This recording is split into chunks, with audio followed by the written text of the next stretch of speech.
On this, Janet.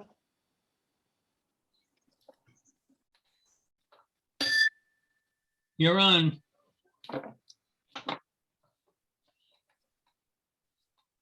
Gerard, can you Oh, Canada. No. Okay. welcome everyone today? Am I being heard? Now I yes, we can't are. hear I'm going to them. mute you because we're starting the meeting, Dorothy. Turn your volume up on the speaker.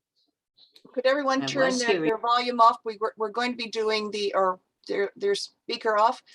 No, We're going to be doing the mute yourself. national anthem and our prayer shortly, but I'd like to welcome everyone that's with us today. And if you look at your screen, you'll see a new face, Yvonne, who's just joined our club. So Yvonne, if you can wave so we can see you, and welcome for this session. Gerard, if you could start our O Canada. Excuse me. I just want to make sure that you can hear me. We Yes. can hear you, Dorothy. But Okay, thank you. Can you We hear us? certainly can there, Yes, Spunky. I can hear you. Okay, I'm going to mute you. Okay, thank you. Yeah. Okay, we're all. Okay, just hold on a second.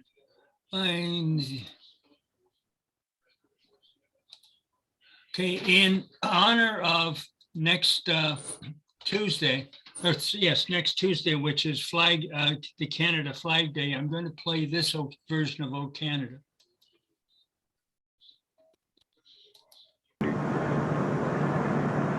Au Red Ensign, le pavillon rouge canadien.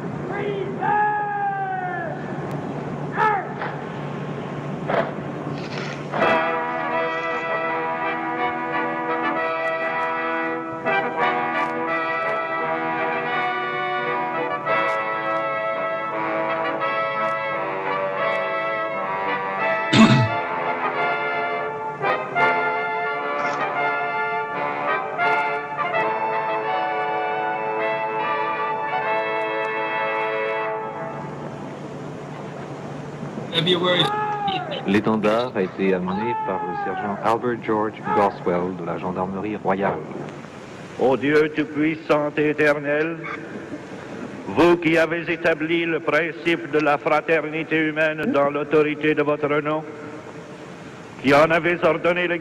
Le drapeau est déplié, béni et fixé à la drisse. Il est midi.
Partout à Ottawa, au bas de tous les édifices du gouvernement fédéral, un étendard semblable est hissé en ce moment.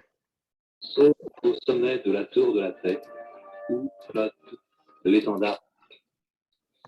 I've not seen that one before. It's a pity there was no wind. Thank you, Gerard. That was really informative. 1965. Oh.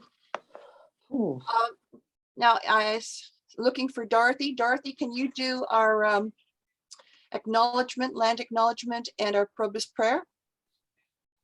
You'll have to unmute yourself, Dorothy.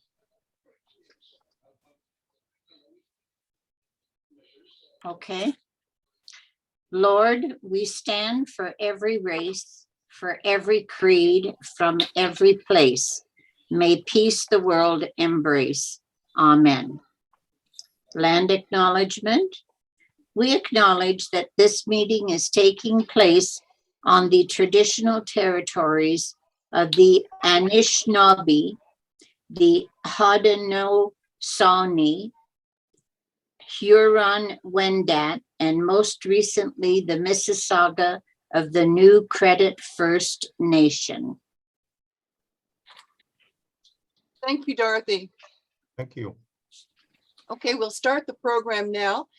We have received from Probus Canada their updates of their policies and procedures, and we have been reminded that we should be conducting our programs with respect and a code of conduct. So comments are obviously appropriate that way. I would like to thank Gerard and for the work that he does in the newsletter. If you look at the cartoons and the dogs, these are mostly from Gerard. I'd like to thank our members who have contributed and who are now sharing their access to Zoom, as was mentioned previously when we were having our chat. And that was Elizabeth, I believe, and Karen and Angie. Is that correct, Angie? Okay. I asked, but they didn't want to come, so Okay. I'm on my own. Okay, and we now see that Diane was with us and Karen Eckert. Karen, welcome, and Yvonne is with us. Both are new members. I'd also like to thank Barry Morgan. Barry is our webmaster and he puts everything on our site. Please check it out. It is an excellent reference for you to look to see what we've had on in the past and to get further information. Now, for your information, as Barry said, we've been looking at our speakers, and thank you very much to all the members who've been giving us suggestions. We're looking at a trip that's coming up possibly in April. And if I could get people to raise their hands or to let me know by their means, which they think is appropriate, we have a possibility of having a local wine tour, and she's up there, a local wine tour at Gratefully Yours. This is on Kingston Road and Markham Road. James, who is the owner, we have been having our wine made there for the last few years. He has offered to do us a small wine tour for 10, maybe up to 20 people. You would be standing. We're looking at April, as I said, possibly a day on Wednesday, which would be best for him, and probably around 11 o'clock. There would be a talk about the red wines and the white wines that he provides. As you know, they're all done by concentrate these days. He would then take us into the back room to see how they're actually started for the fermentation. And then there would be an opportunity for you to see how they are bottled. And for those people who might like to go next door to the fish store, I think it's called the Halibut House. If you'd like to go there, I can come over later on and deliver a bottle of red wine and a bottle of white wine. Now, the cost for that would be $15 per person. So if you've got your screen and you're visible, if there's anyone that's interested, if you could raise your hand so I could give him a sense of how many people are interested. Okay, 1, 2, 3, 4, 5, 6, 7. Okay, if you could just send me an email to confirm that. As I said, he needs at least 10 people. And we're looking at April on a Wednesday, obviously not to conflict with our general meetings. That's the first piece of information. Scarborough Arts, Susan, did you have a question? Susan A has a question. Yeah, excuse me, but where can I access your email address to confirm my interest? If you look at the very back of the newsletter, okay, you will see all of the executive and chairs emails and telephone numbers. You can email or call me, but I'll give it to you right now if you want the telephone. Yeah, just a jiff. Okay, I'll wait until she comes back. Okay, got a pencil. Yeah, off you go. Okay, telephone number is 416. Yeah. Oh, George showing you on the Yeah. It's not a bad- 416 266 4682. I'll repeat that, 416 266 4682. Great. I'll leave your voicemail. Yeah, I'll leave your voicemail. Thank you. You're most welcome. Secondly, Scarborough Arts, if you remember, they did a presentation, a mural tour for us a while back. And they just recently in January had one of their pipes blow. The thing was flooded and they're going to be closed down for a while.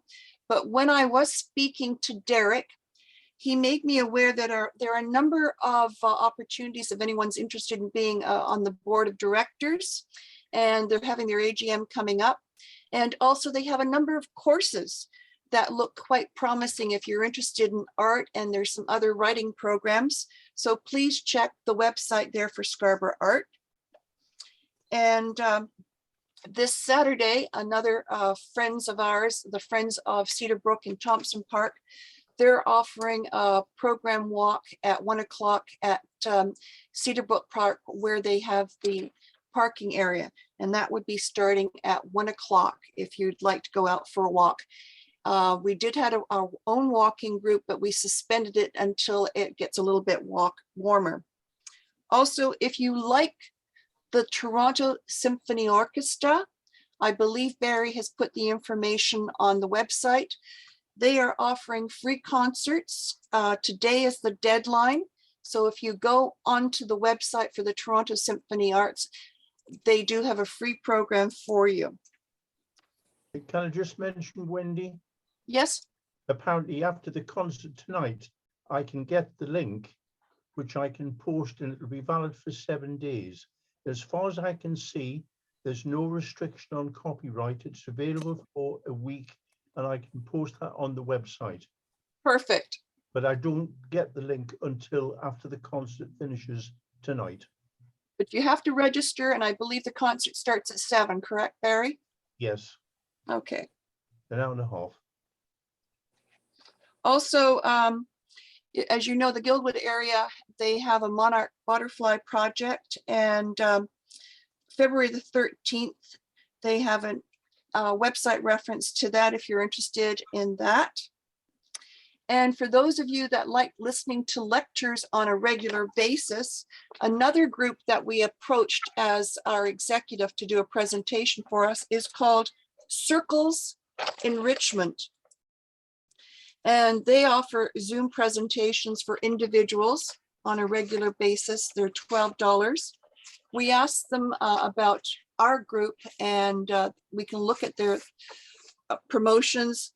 They charge usually about $200. I explained to them that we usually have our meetings on Wednesday, but if you're interested in pursuing that yourself to find out what programs they have, it's Circles Enrichment.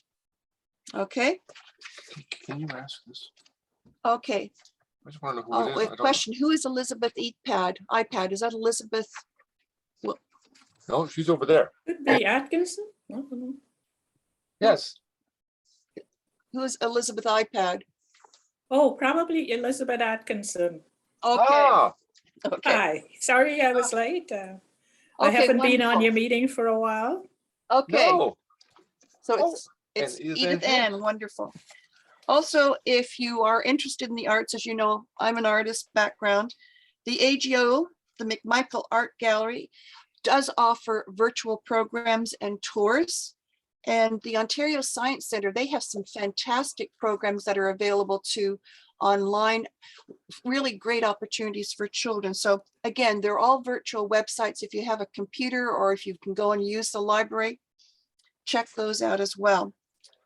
I'm going to turn it over now to membership to Ellen.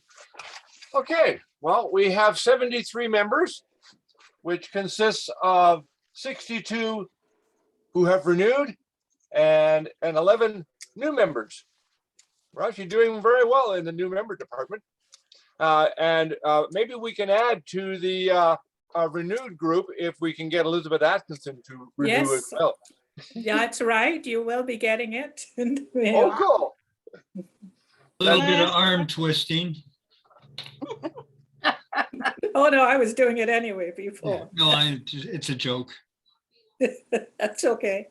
we are doing quite well that way. Now, I guess the other thing is, I guess if I pulled up the newsletter, I would know whose birthday it was this month. Yes, you do. Was yours. Happy birthday, Alan. Happy birthday. Yeah, well, oh, Jan Eaton, Alan, you can use Shaw, that. and Karen Eckert, one of our new members. So happy birthday, Karen. Happy birthday. Can I just say something? Yes. Go ahead. Alan, you're telling us about all these new members, but I have not had an updated members list, and I have You to have haven't? everybody's address. Okay. So I just want to say while you're on here, so I don't have to email you, if you could just send me that at some point. I would- will send it, the new members list immediately. Thank you very much. Remember to include me on that too. Did you remind them about the addresses? Yes, I will send the addresses too. Okay, are you finished? Yes. Gerard, Me- could you talk to us about the newsletter and Rotary and Scroll? Yeah. I hope everybody enjoyed the newsletter. If you have anything to contribute, please send it along.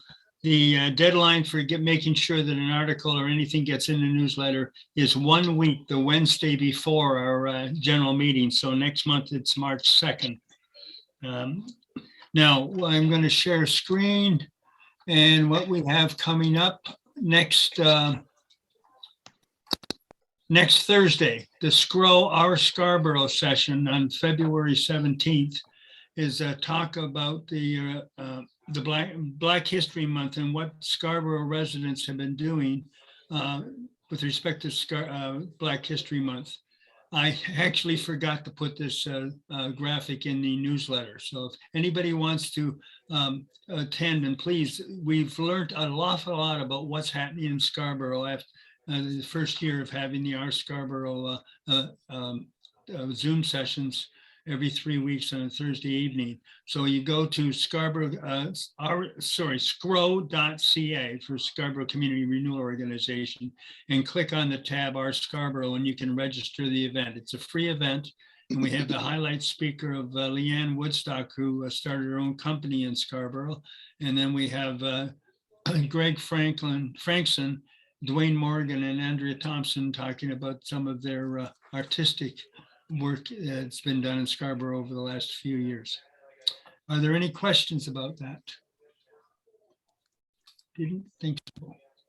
Gerard, is it possible to get that clip over to Barry so he can post it on the website? Sure. Okay, any questions for Gerard? None? Okay, Barry, could you talk about the website? Okay. So there's the website. I hope you've all had a good browse of it. The main items are on the top here and some subsidiary ones here. The newsletters, as I get them from Gerard, the link is put on to here. So you'll be able to click on there and get this month's, last month's, and for the last couple of years. This is where I try to keep the index. It tends to grow, so I've got to be careful. But anyway, here's the Symphony Orchestra concert tonight. And it starts tonight, and I'll be able to put the link on, I believe, later on tonight. It'll be freely available for a year, for a week or so. The Church of the Holy Trinity has a silent auction going. It finishes on Sunday, and there's still some great items available. There's been bidding coming in, but you can always do more. As far as I know, the library's still closed. I checked this morning on their website. It hasn't opened yet. And Anne, I'm hoping will be able to get a genealogy group going, which has expressed quite a bit of interest amongst the membership. Membership is still open, available for new members. This is the link to Peter today, who will be talking shortly. And by the way, we're pleased to say that with the pandemic restrictions easing off, we're restarting Lunch with Friends. And Friday the 25th, we've booked the Stone Cottage on Kingston Road. And The access will be from the car park at the back of the stone cottage, where there's a ramp for anybody who needs a ramp, and there's a room there that's been reserved for us. So I'm looking forward to that, getting back into personal contact. The first one we've had since last, I think, October. We had to cancel in November, if I recall. This is an interesting one for the Scarborough Village Theatre. There were quite a few programs early this year that they had to cancel, and they've rescheduled to later this year. So there's a lot of information there on the shows that are coming up. For our speakers, I've managed to fill all of this year except for August, but we do have a potential one at the moment that Angie is working on for August. So I'm hoping to fill that very shortly. Next month, we've got some Jamaican Caribbean steel music. That link there I'll open the page so you can see what it looks like. There's Gareth there, and lots of information about him. And this is a video clip of them playing some of their pieces with guitar and drums. There's the Butterfly Project, which Wendy mentioned just before. And there's videos on there as well of Alison speaking, who lives in Guildwood. We've got a winery coming up, which I'm looking forward to. I've got perspective because I'm just waiting for final sign off by the owner. I've been talking to him, and we're very much hoping that he'll be able. It could be, who knows, by the time of the middle year, we may be back into the church hall. I don't know. So for the moment, to be on the safe side, we are looking at continuing Zoom at least for a month or two, because there may still be restrictions on numbers in the church hall. So we go right through to the end, and Angie's been working very hard on Celtic music, which I personally love. If you can't listen to that without getting up and dancing. It stirs my blood. However, and then the Christmas lunch, obviously nothing's booked for that one yet, so we have to decide where to go. But the one that we had last Christmas was very successful, and there was a really great turnout, and it was a very nice restaurant. Here, if you click there, there's a guest book. We would like members to tell us what they want to see, if they have any comments, negative or positive, but please let us know. It's not public. Once you submit it, it comes and it's reviewed by the executive. So say what you like, tell us what you like. It's very important. It's a membership club, not just the executive running the club. So there we are, Valentine next week. Wow, incredible. I can't believe it's a year since the last one. However, that's the website. So please always keep this one handy. And this is the key part you need to keep referring to. I take out ones that become inactive and I put new ones in. So that's the way of keeping up to date on what's happening. Okay, Wendy, thank you very much. Thank you, Barry, for doing that. That's excellent. And you mentioned about the genealogy interest that Ann Tobin is interested in coordinating. So lots to do, lots to look at. Now, just prior to our speaker, I'm going to ask Janet to get into the mood. Janet, could you please provide us with our monthly joke? More than happy to. Okay, this little silver-haired lady called her neighbor and said, "Please come over here and help me. I have a really tough jigsaw puzzle and I can't figure out how to get it started." Her neighbor asked, "What's it supposed to be when it's finished?" The little silver-haired lady said, "According to the picture on the box, it's a rooster." The neighbor decided to go over and help her with the puzzle. So she let him in and showed him where she had all the puzzle pieces spread out all over the table. He studied the pieces for a moment, looked at the box, and then turned to her and said, "First of all, we won't be able to assemble these pieces into anything resembling a rooster." Then he took her hand and said, "Secondly, I want you to relax. Let's have a nice cup of tea. And then," he said with a deep sigh, "we'll put all these cornflakes back in the box."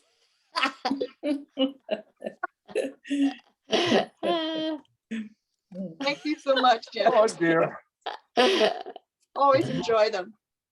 Barry, could you now introduce our speaker? That's one way to put it. Well, where is Peter? Has he logged in yet?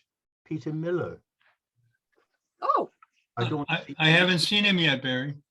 Yes, I think we'll stop buying cornflakes. Excuse me. I'll just okay, it's probably because Hey, I've got 5-2. good. Good thing it wasn't Cheerios. Well,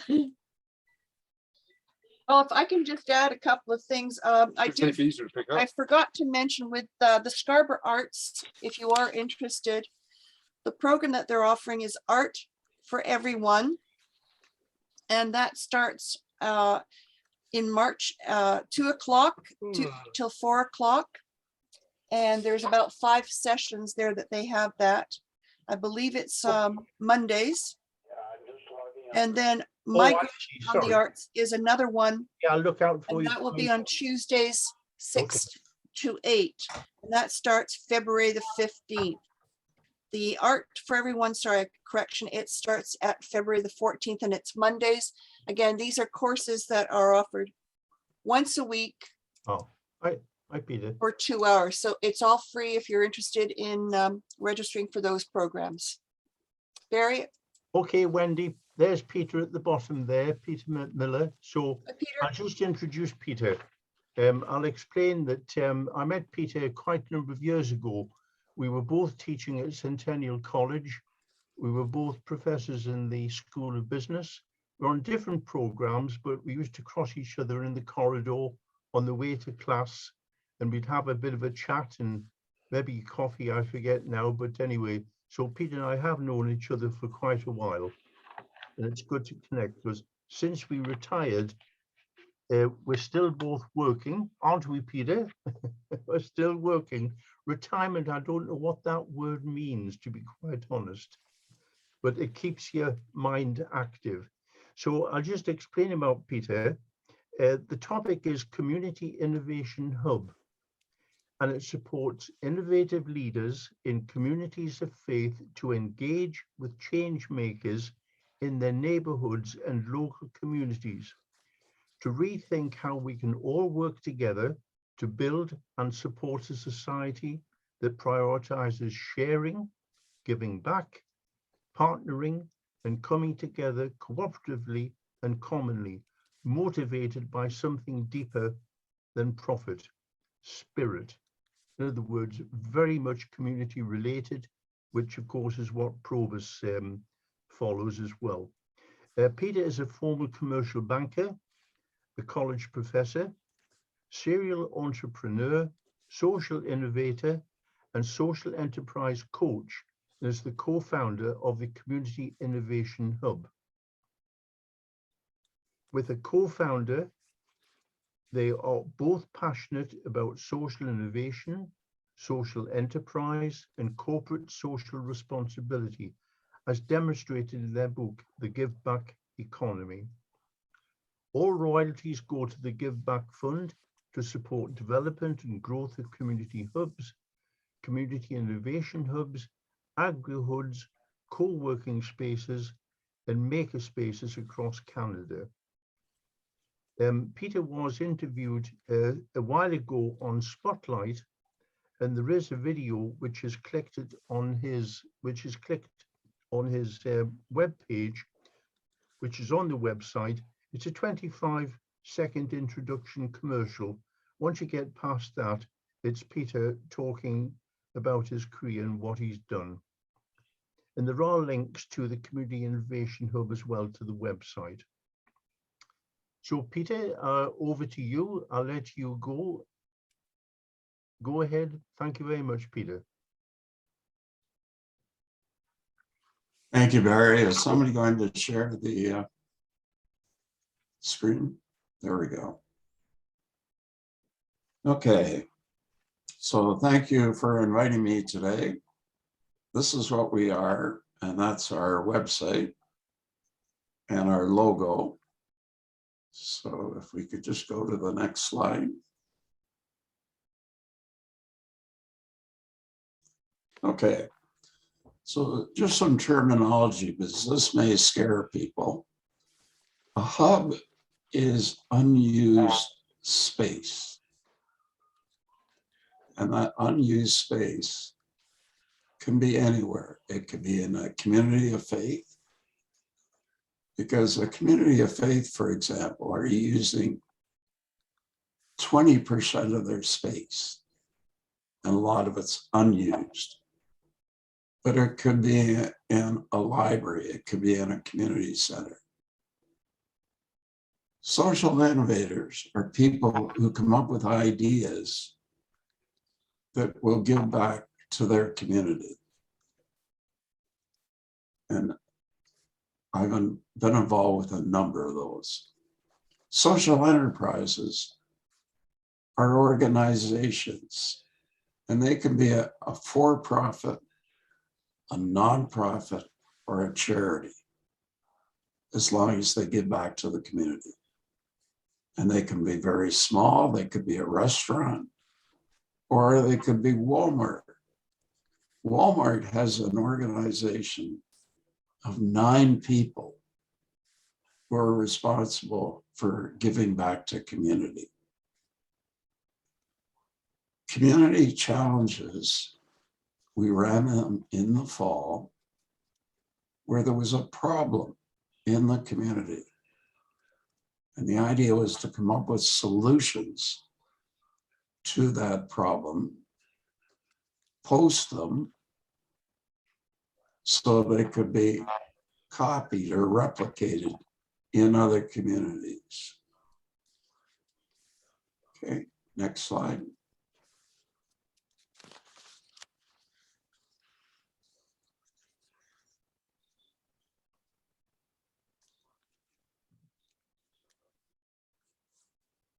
Okay, Community Innovation Hub was started 4 years ago. And what we did is we had an open house to recruit members, which we called hubsters. And we got support from the community.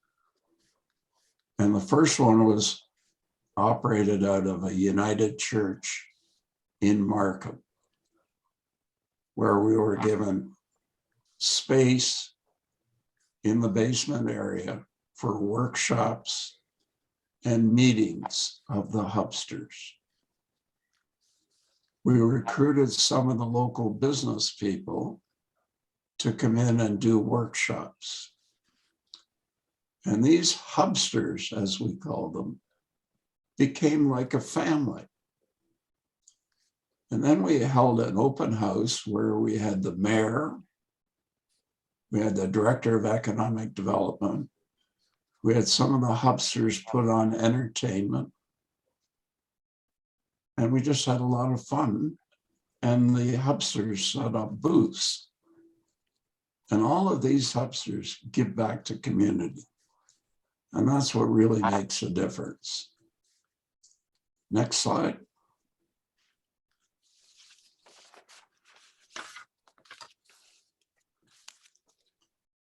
Okay, so we have a group that lead the organization.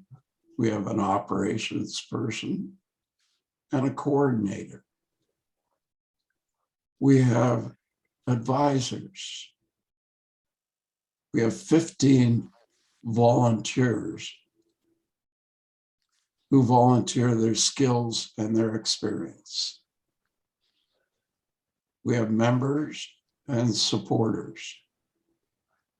So we have a whole list of benefits for both the members and the supporters. Okay, next slide.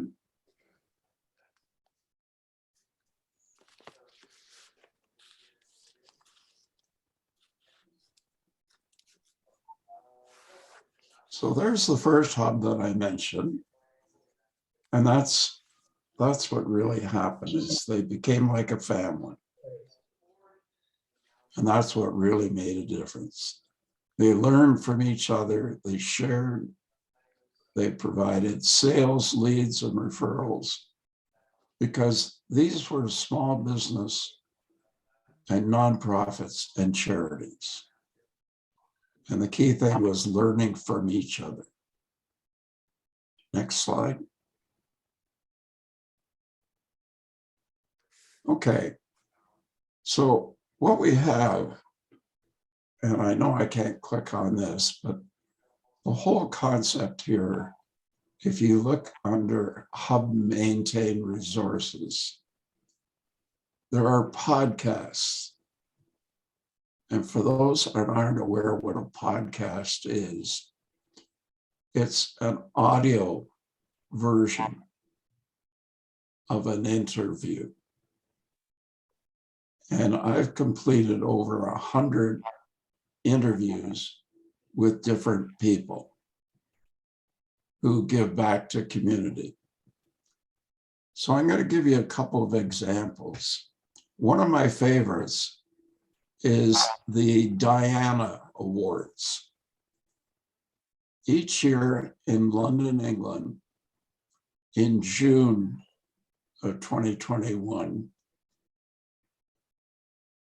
there was the Diana Awards, and these were awarded to youth around the world between 15 and 25 who gave back to their community.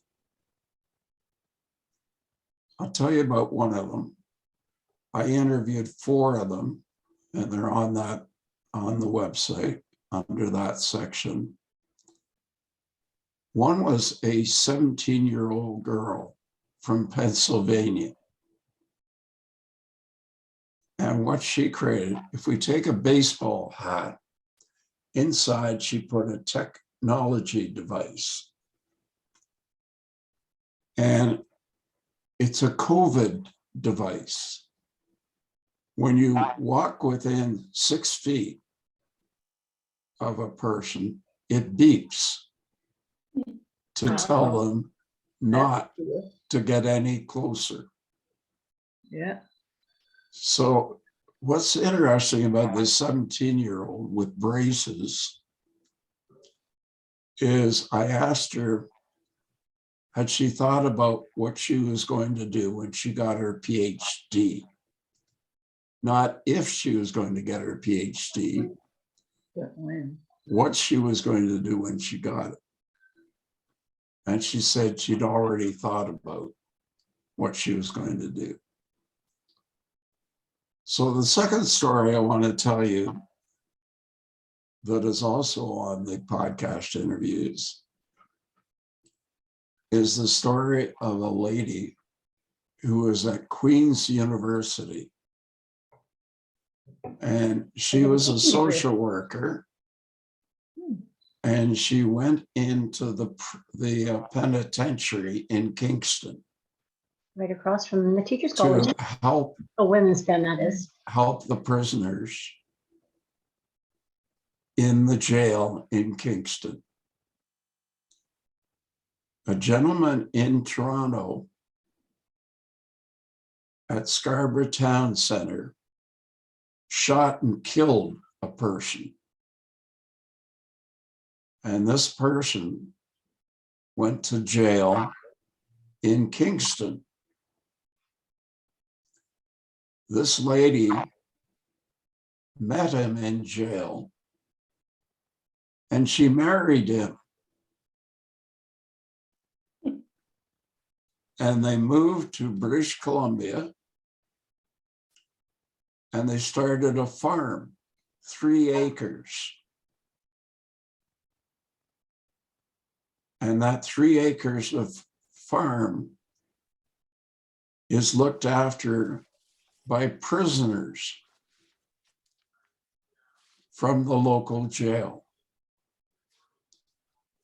And the produce from that farm goes to the food bank and also to the victims of the crimes that these people committed. So there's some wonderful stories, and it's very exciting to hear the stories of these various people.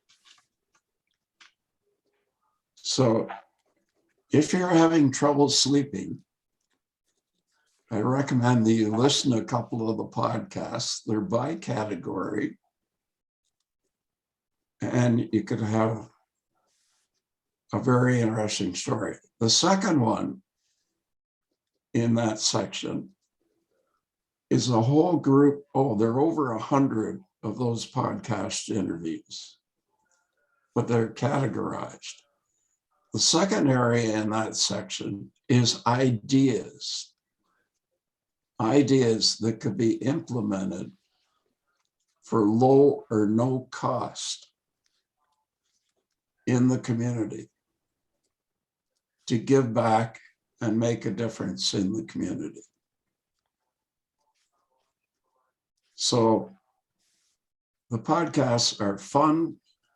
I continue to learn, even though I'm well over 70. And I can't encourage you strong enough to continue learning. Another interview is with a lady who runs a program called Dancing with Parkinson's. So my wife happens to have Parkinson's, and every day at 11 o'clock, there's Dancing with Parkinson's. It's really dancing with seniors. It's from 11 to 20 after 11. And you sit in a chair and you exercise to music. Sarah is the one who started it. And she went to the Bolshoi Ballet in Russia when she was 13. She came back, she developed her skills. She has run several dance groups, but then she met a guy who had Parkinson, and she developed a program to help seniors learn to exercise. And it's done 7 days a week. So she has a really interesting story. She didn't graduate high school, but she's written a book and she runs this program, which is all over Ontario. And she'll have over 100 people on each session. It's done on Zoom. And once again, they have become like a family. So you could go on at 10:30, and then there's a lot of chatter, a lot of discussion.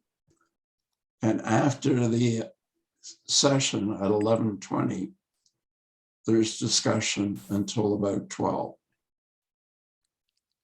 The point I guess I'm making in summary is there's a lot of negative things in the press. There's an awful lot of things that people talk about, whether it's on a Zoom meeting or wherever.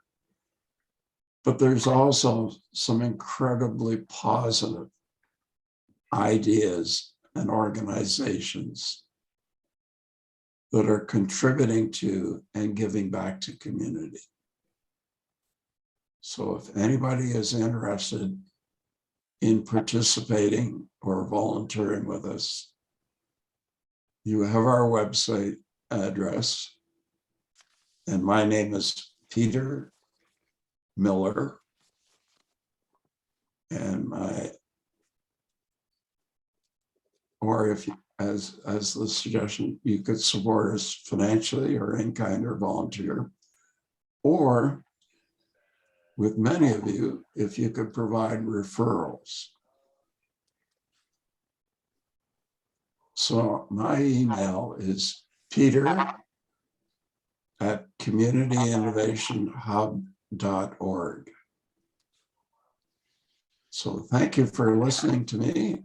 And if you have any questions, I'll be glad to answer them or make up the answers.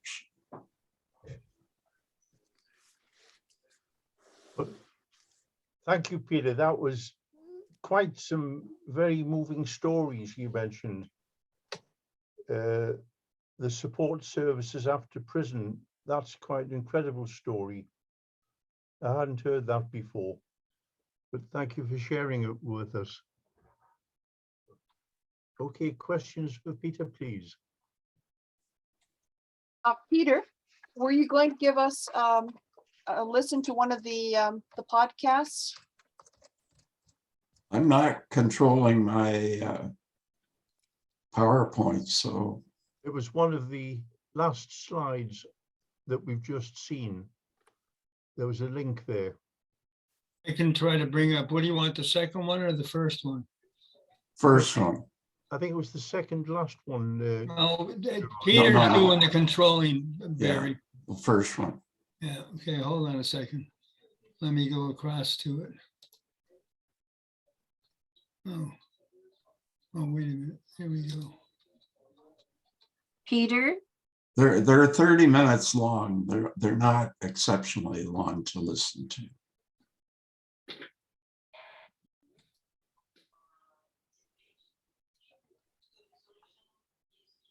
Peter, Yes. are the donations to your association income tax deductible? They go through our give back fund, and I think they are taxable. Yes. You are a registered charity then? Yes. Thank you. Okay, you're gonna have to help me walk through this, Peter. So we're gonna go to. You have to share the screen again. Yeah, we gotta share screen, but I gotta also do it with audio. Okay, this is the first one. Ah, excellent. What do you want me to click on?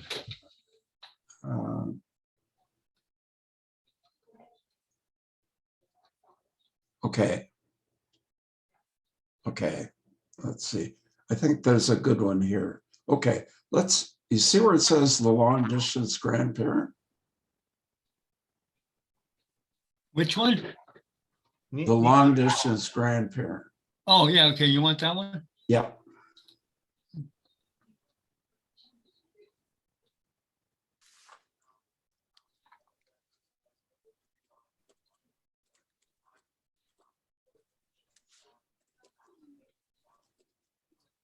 Okay, that's her website. Does it start automatically or? No, that's just her website. Oh, okay, so let's You'll go. have to go back again.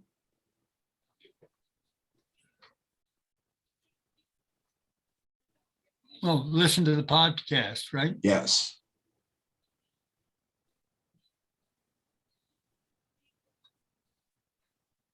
No more do, just click on the start. Yep.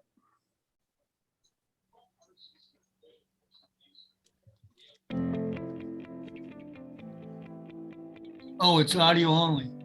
Yes. And that's a picture of our book. Welcome to the Give Back Economy, Try to get the volume. podcast about social innovation and social enterprise. Now with your host, Peter Miller. Welcome, and we're going to Toronto, Ontario, Canada to talk to Carrie Byrne, and she is a very interesting organization, as well as being a consultant, a professor, a writer, all kinds of activity. So welcome, Carrie. Thank you, Peter. Thanks for having me. Okay, let's start with your academic background. Where did you go to post-secondary school? Well, I started off my university career in Sudbury, Ontario at Laurentian University. And then I went on to Western University and finished my PhD there in rehabilitation sciences. And then I went out to British Columbia to UBC and did a postdoctoral fellowship there. And though each degree was slightly multidisciplinary, interdisciplinary, they were all very much focused on aging and care. Okay, so let's talk about your work experience in Canada and the US. Well, I have, for the last 5 years, actually been living as an expat. I lived in Dubai for a couple of years, and then I was in the US for a couple of years.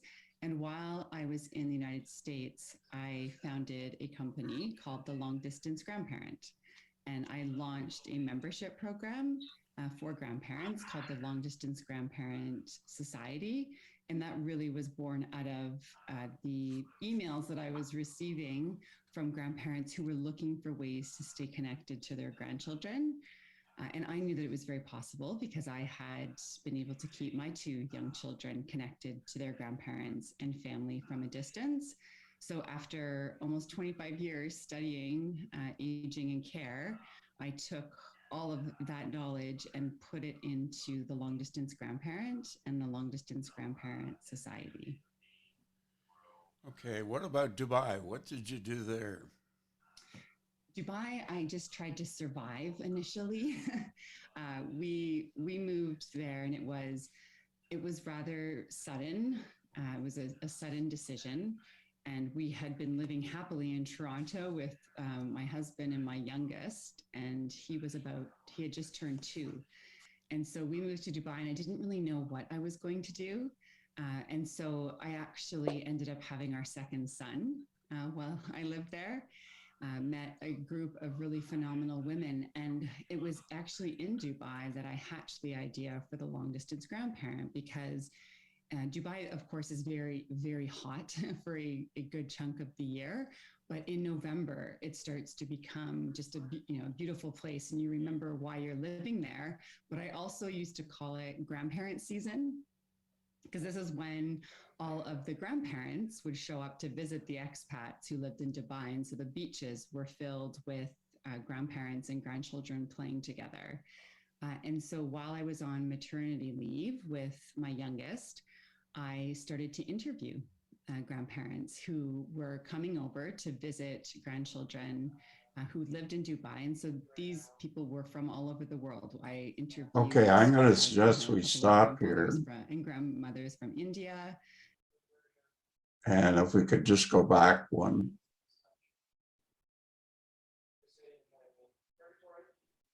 Yeah. So as you're going to see, there's a whole bunch of topics. And agriculture, the arts, corporate socialism, co-working organizers, Diana Award winners, food security. Anyway, I think you've got the idea. Can we go back to the top again?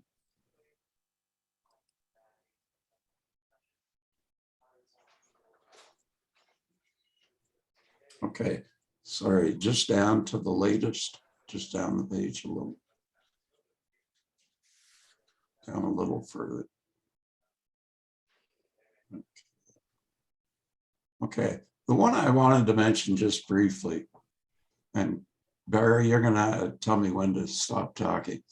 Tilbury Times is a really interesting one. This is a journalist who, out of Pakistan, and there's a newspaper called the Tilbury Times in a little community of 5,000 outside of Windsor. It had been around for 136 years. And in 2020, it shut down. In December of 2021, Moshe Abbas bought the newspaper and he put it online in January of 2022. He lives in Guelph, but he goes to Tilbury once a week to give assignments to freelance reporters. And he's so proud to be a Canadian. And it's a very interesting story. Anyway, I think we better pull back out, and thank you for doing that for me.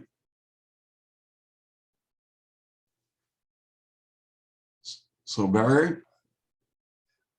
So thanks again, Peter. When you talk about unused space, I suppose our Probus Club's a good example. We actually meet in a church hall, which is a good example of what you're doing, isn't it? Well, a good example is I went to Mennonite church outside of London, and the lady who was in charge of the building admitted that they were only using 20% of their space. And outside of the building, they had 4 acres of unused land. And they were doing a full day session on repurposing the church. And I like that word, repurposing. And they brought in all kinds of people from the community to come up with ideas to repurpose the church. Yes, well, that's a very good example. One of the other churches down in Guildwood, our community association, they have a monthly executive meeting in the church, and the AGM is coming up next month. It's on Zoom at the moment, but hopefully soon they'll be getting back to having the AGMs within the church. Peter? I have a question. Peter, I just wanted to find out what types of things do they do to repurpose the church? It was a full day session, and it wasn't just within the church, it was the 4 acres outside. And for example, what they wanted to do is do some pop-up events. They wanted to run a farmer's market in this land. Inside the church, they wanted to do some workshops. Another example was out in Edmonton. And that's kind of what we do. We show communities of faith how they can use their space. So I was talking to a lady in Edmonton, Alberta this morning, and they have 7 different communities of faith using the space in what they call the Kirk Center. 7 communities of faith, different religions. Peter, I noticed you had Simon Roy down there. I know he's one of the directors at Scarborough Arts, but he's also very engaged with the food bank. When did you record him? Sorry, who was that? Simon Roy. Oh, take a look under the food section. Oh, we saw him there. Yeah, it's under the food section. Yeah, but the question was, Peter, when did you record it? Oh, on each of the podcast interviews, there's a date. So when you do your recordings with these people, you give them the questions beforehand to reflect on, and then you do your interview with them? Yes, they follow the same format. It's They're a welcome. Their academic background, their work background, the organization and the purpose, where they see themselves in 3 years, what help they might need from the listeners, and what their website is. They all follow the same format. That podcast was from October 1, 2021.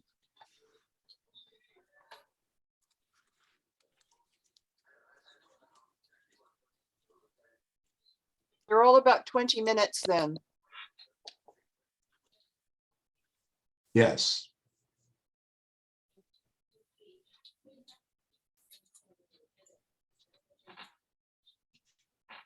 Are there I any? have a question. I have a question. Go. So if somebody has an idea for a community project of some sorts and needs a space to set it up, do you help them find an empty space in the community at all, or is that left Yes. to them? Yes. So they can come to you Yes. and ask, like, is there a place, that's available in the evening or after school hours or something where one could use the. Yes, we approach different organizations to see what space they have available. So I was in a United Church in Scarborough, and we went into the minister's office, and the board was with the minister. And I said, take me on a tour. And they go into the first room. Beautiful, beautiful space, 1,100 square feet. And I said to the board member, I said, how often is this used? And very excited, she said, on Tuesday and Thursday from 7:30 to 8:30, we have these people in. And that was it. Yeah. And she realized that they had unused space. Yeah. But Karen, it gave it even more interesting. We go down the basement, and I did a double take, and I said, that looks like a 3-lane bowling alley. And it was. And I said, well, how often is that used? Once a month for a birthday party. I said, why couldn't it be used for seniors? A little bit of recreation combined with a news session. Why couldn't it be used by youth as a recreation session? So we not only provide the information and the suggestions to make a difference. I see. That's good. Of course, everything has been so slowed down with COVID restrictions. I find that a lot of things have had to be put on hold. It's been quite frustrating, I feel, because with all the restrictions and using buildings and even, having a coffee club, to get together it's been sort of a no-no. So hopefully we're starting to break free a little bit and be able to stretch our wings a bit more. Well, Barry may have told me this about a wine tasters club. And there's about 12 of them that get together on Zoom. Yeah, but they all drink. But Zoom, Zoom doesn't really. I mean, Zoom can't replace actual. Oh no, physical. but Karen, by the third drink, they all decide they need a nap. Right. They have to lie down and sleep. Well, it's yeah, they get zoomed out. Yeah. Yeah, but if it was to go back into space, Peter, would then run into restrictions about license and liquor. And In trying to get home again. so to get into a new space, I suppose the host would have to check their insurance policy for liability and that kind of thing. Yes. Even if it's just simply providing tables to people to sit down and listen to a talk, that's always looming over the top of you about liability insurance. No, you're absolutely right, Barry, but at the same time, there's so many things that can be done within the four walls of a building. Yes. You know, and it depends on the minister or the priest or the imam, how much you're able to do. And I mean, one of my things that I like to see happening more often is that different churches come together, or members of a United Church community go into a Catholic church or a mosque or a synagogue and listen to their services, and vice versa. They go out to the other communities of faith. Well, there's an idea right there for, something to organize, an intervisiting thing of different churches. Yeah, I'm really impressed with the Holy Trinity Church. I've looked at their electronic website and what they're doing, and they seem to be doing a lot of outreach and involvement. I spoke to one lady yesterday after Barry had sent me the newsletter, and what they're proposing, I think it was Denise I spoke to, they're going to be doing hopefully a program whereby the high school students are going to be teamed with seniors so that they can become more comfortable with technology. On the website, you probably saw the reference to GLUE, which is a BC organization to help people learn about the technology and expand their comfort level.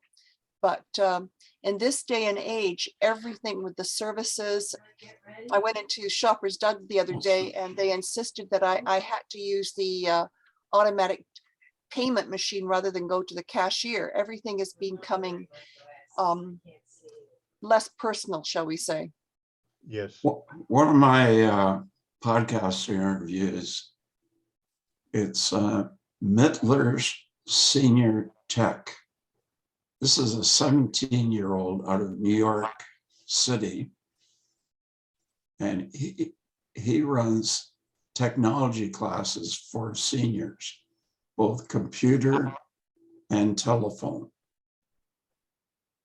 And he started with a 93-year-old lady in a senior's home. And he spent a long time, but he learned from her what seniors needed. And he created programs to help her and others. 17 years old. Good for him.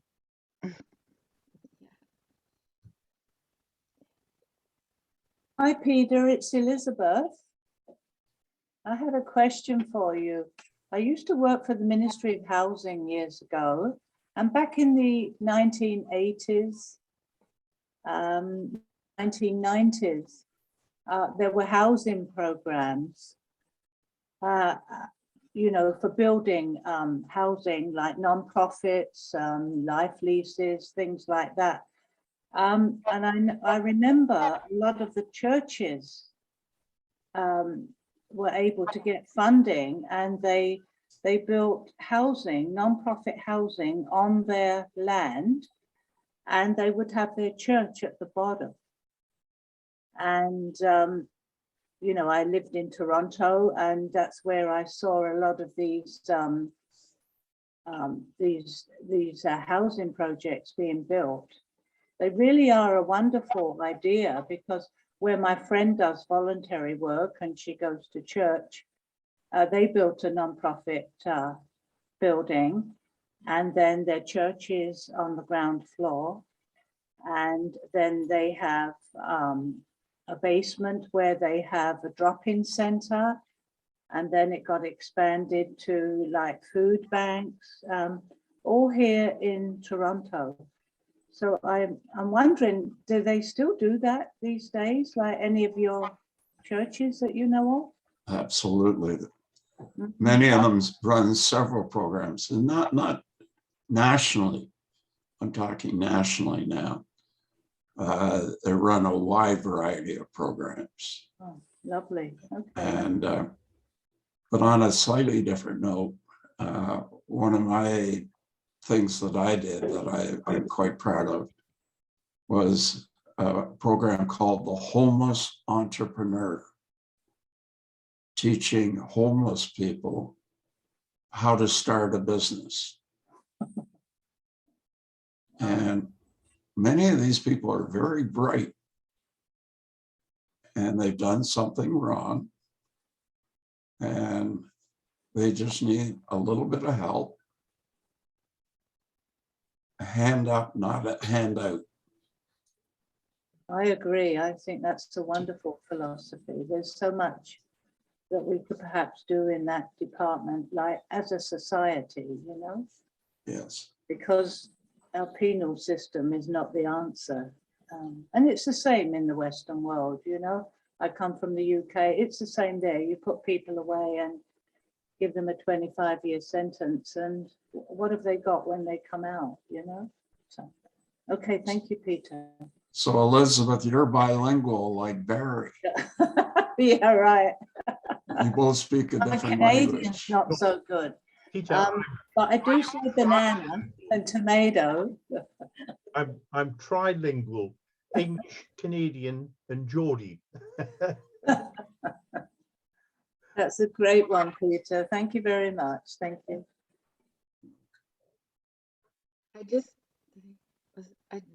Can I say something, or was Elizabeth going to speak? Just about that homeless initiative, I think that's a really great idea, because I know that in a lot of institutions or charities in Toronto, the idea is just to feed people and kind of just give them the basics, but to actually help them get back into the workforce, or to give them that hand up. It's not done very much. It's usually just the handout. And it really stops short of it's just Band-Aid treatment, really. I think it's just a Band-Aid. It's the same thing with recovering drug addicts. They need not just to stop using, but they need more consistent help afterwards to be supported in their work and to be trained sometimes in a trade or a job or whatever, but it needs to be an ongoing, longer treatment system in place to help them. So I don't know, I think that sounds really cool. That homeless entrepreneur is pretty exciting. Well, one of my favorite homeless entrepreneurs, he robbed 3 banks in Toronto, and he buys his cigarettes for $2 from an Indian reserve, and but very creative. And he has some great ideas for new products. So. Good. As long as it's legal.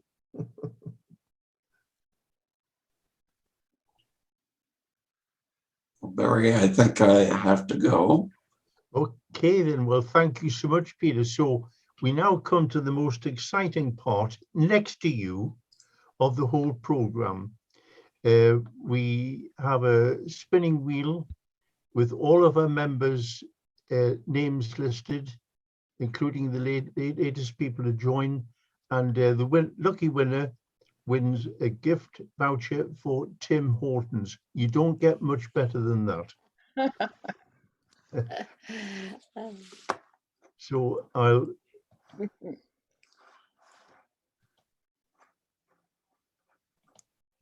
there we are. So all the names are listed there. So when I click the wheel, it spins. And Gerard, I do not have a fix on this one. If I did, I'd be down to Las Vegas straight away. Why does the camera never show your thumb? Anyway, so here we go.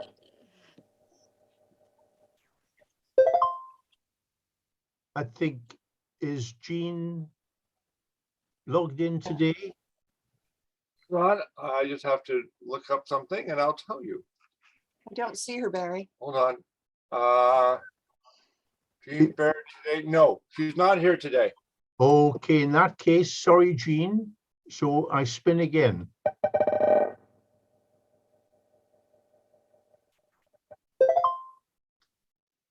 She's not here either. No, I don't think so. No, I can definitely tell you not.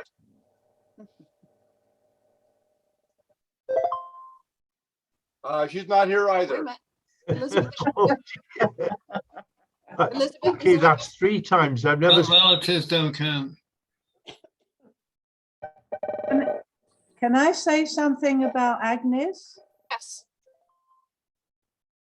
And I don't think we've seen Barry today. No, Barry's not. Oh, Barry's not here either. Barry, can you hang on for a second? Elizabeth wants to talk about Agnes. Please, can I say something about Agnes? She has a medical appointment. She has a medical appointment every Wednesday afternoon. She's never able to come to our meetings.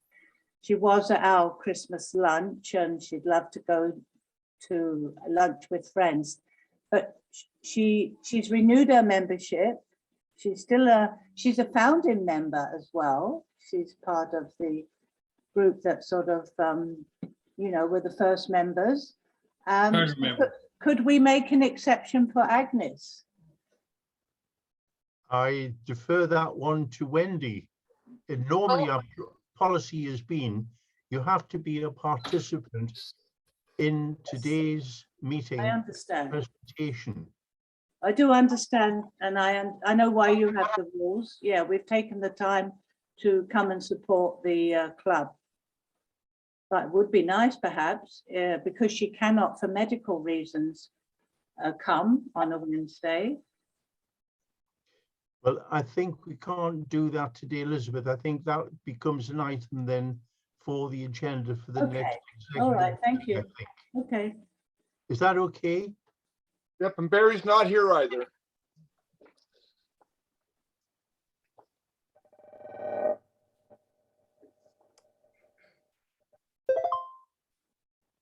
I don't think so. No.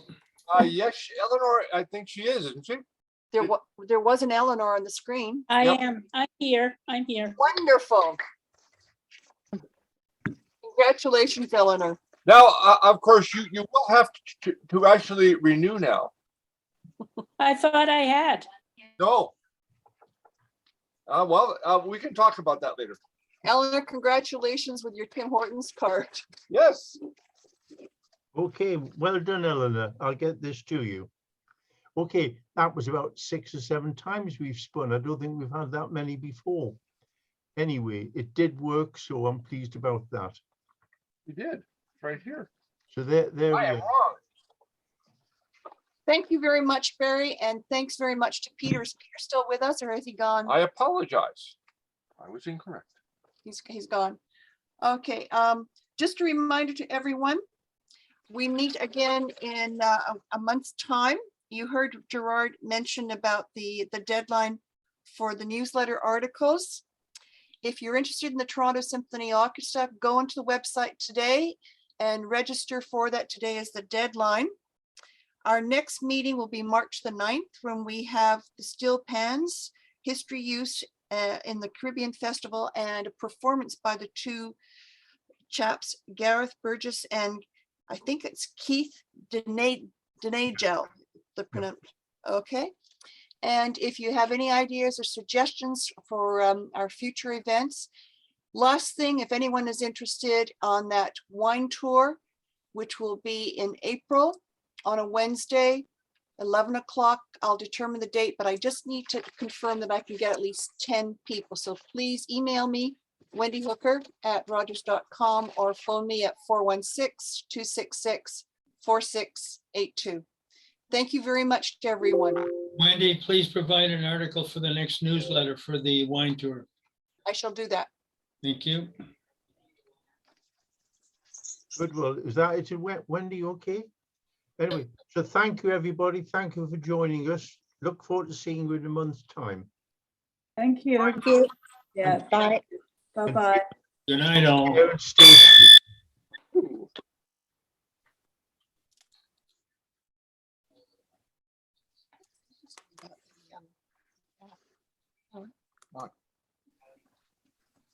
It's been really good service.